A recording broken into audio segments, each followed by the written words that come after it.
Welcome back, everyone. This is Dude. Today we're going to be cooking chicken hearts. I'm going to show you how. Listen up. You want to run your chicken hearts over to fucking water so then they get nice and clean and not covered in shit. Dump them on a cast iron pan. Fucking medium-high heat. Oil.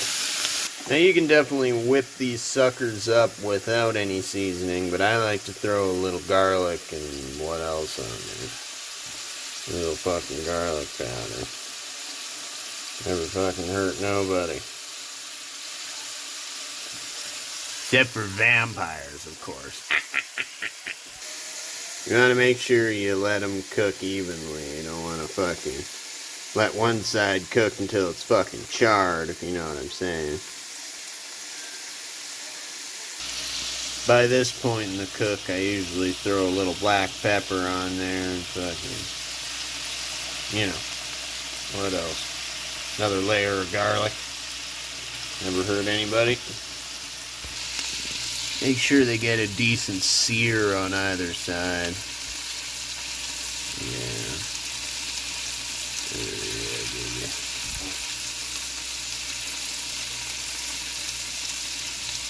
Alright, chicken hearts, when everybody is done cooking, we're gonna be fucking feasting.